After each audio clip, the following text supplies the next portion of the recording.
Oke, perkenalkan nama saya Bagus Dava. Bisa panggil Dava aja. Berdirinya saya di sini untuk menjelaskan apa saja yang perlu dipersiapkan, 10 skill yang perlu disiapkan untuk menghadapi revolusi industri 4.0. Sedikit menjelaskan tentang industri 4.0. Jadi industri 4.0 adalah industri yang berbasis komputer atau digital yang menggunakan kecerdasan buatan atau IE. Jadi industri ini semuanya dikerjakan oleh komputer, digitalisasi, dan di sini adik-adik dan kalian semua anda dituntut untuk bekerja sama dengan kecerdasan buatan itu. Jadi ada di mana pekerjaan atau pekerjaan yang tidak bisa dilakukan dengan kecerdasan buatan, karena kecerdasan buatan itu tidak memiliki kepekaan seperti kita manusia. Jadi di sini adik-adik harus mempunyai skill yang tidak bisa dilakukan oleh komputer. Nah, itulah di sini yang adik-adik harus punya 10 skill itu untuk menunjang menghadapi industri 4.0. Oke, yang pertama dari 10 skill itu adalah complex problem solving. Kemampuan ini sangat berguna ketika Anda atau seseorang harus mengambil keputusan saat dihadapkan pada berbagai jenis situasi dan masalah yang sulit dan tidak berguna di tempat kerja. Sesuai pengertian apa itu problem solving, kemampuan ini berkaitan dengan berbagai skill, mulai dari mendengar, menganalisa, meneliti, kreativitas, komunikasi, dan kerjasama tim dalam mengambil keputusan. Oke, yang nomor 2 adalah critical thinking atau berpikir kritis. Berpikir kritis ialah suatu kemampuan untuk berpikir dengan rasional, dengan tertata, yang bertujuan untuk memahami hubungan antar ide atau fakta. Pemikiran kritis merupakan suatu yang bisa membantu kita dalam menentukan apa yang kita percayai. Berpikir kritis merupakan kemampuan berpikir dengan jernih dan rasional mengenai apa yang harus kita lakukan atau apa yang harus kita percayai. Proses di mana kita harus membuat penilaian yang rasional, logis, sistematis, dan dipikirkan secara matang dalam proses berpikir kritis. Dan dengan cara kita berpikir kritis, kita akan dapat meningkatkan kemampuan diri, bisa berkomunikasi dengan baik, lebih baik dalam menyelesaikan masalah. Itulah keuntungannya kita kalau kita memiliki critical thinking atau berpikir kritis. Yang ketiga adalah kreatif. Menciptakan suatu hal yang baru bisa disebut original. Jadi idenya itu benar-benar original ya, kayak yang benar-benar dari diri kamu tuh benar-benar ide baru, belum ada di mana-mana. Boleh dari mengembangkan dari ide sebelumnya yang orang lain punya, kamu kembangkan. Intinya itu original, kamu tidak mencimplak atau tidak mengambil dari ide orang lain. Intinya itu tuh benar-benar baru idenya. Maka kamu memiliki keunikan kalau mempunyai kreativitas ini. Kamu memiliki keunikan yang berbeda dengan orang lain. Yang nomor 4 adalah people management. People management adalah kemampuan untuk memberikan motivasi, mengatur dan mengarahkan para karyawan dalam menjalankan tugas, sehingga produktivitasnya kerja maka bisa meningkat. Jadi robot itu nggak bisa memotivasi ya, karena dia tidak punya kepekaan. Balik lagi dengan yang saya bicarakan tadi.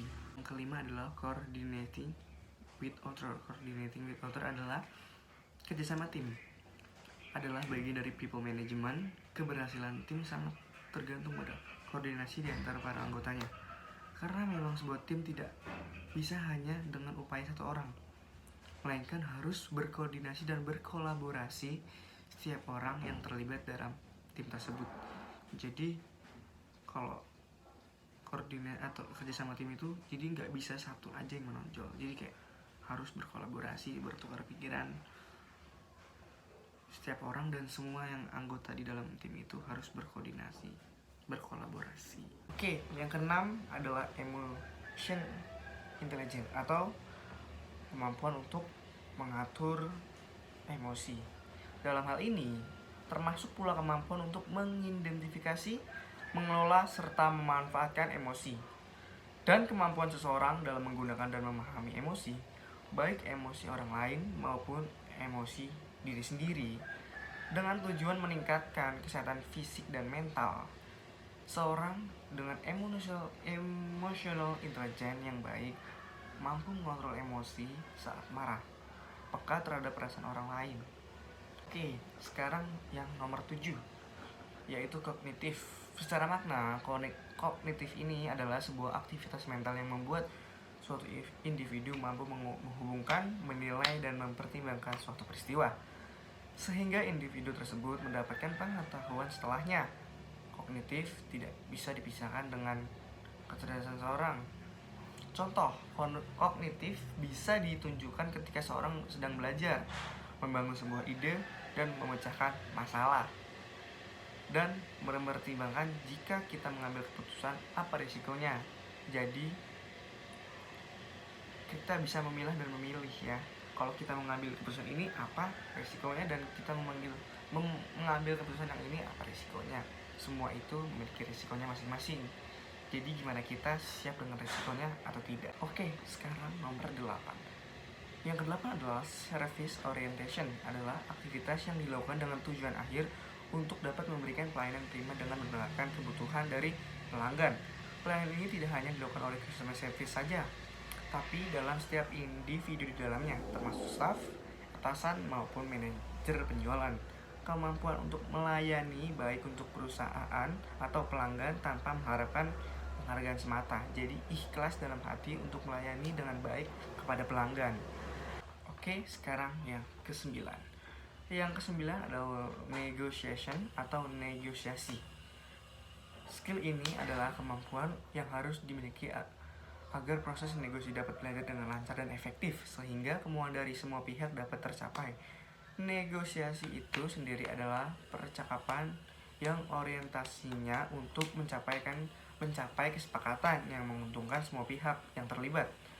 Namun tidak selalu negosiasi menguntungkan semua pihak, bisa juga hanya satu pihak atau beberapa pihak saja. Negotiation skill berfokus pada pemecahan masalah yang akibat adanya perbedaan kepentingan. Oleh karena itu, kita harus ada solusi yang dapat memenuhi berbagai kepentingan. Negotiation skill adalah kemampuan yang erat dalam komunikasi karena pentingnya interaksi dalam proses pencapaian kesepakatan. Pentingnya kemampuan negosiasi juga dapat diartikan dengan pentingnya mengetahui teknik-teknik komunikasi yang tepat untuk dipakai dalam bernegosiasi. Yang terakhir adalah cognitive flexibility. Secara umum, cognitive flexibility diartikan sebagai kemampuan berpindah dan merespon secara cepat dari suatu tugas ke tugas yang lain dengan kompleksitas tugas yang berbeda di saat yang bersamaan. Kemampuan cognitive flexibility dapat membuat orang belajar dan beradaptasi secara cepat untuk kemudian menghasilkan keputusan yang kreatif secara efektif terhadap permasalahan yang dihadapi.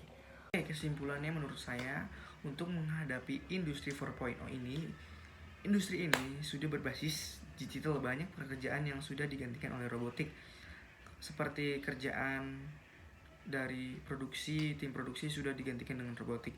Tapi ada pekerjaan yang tidak bisa dilakukan oleh robotik karena manusia memiliki naluri, kepekaan, dan perasaan. Tidak seperti robot yang hanya diprogram. Jadi pekerjaan yang menuntut dengan naluri, kepekaan, dan perasaan seperti people management tadi yang sudah disebutkan 10 poin tadi, itu memiliki skill itu yang tidak dimiliki dengan robot. Jadi itu skill yang kita harus miliki untuk menghadapi industri 4.0. Terima kasih. Sekian dari saya. Selamat siang.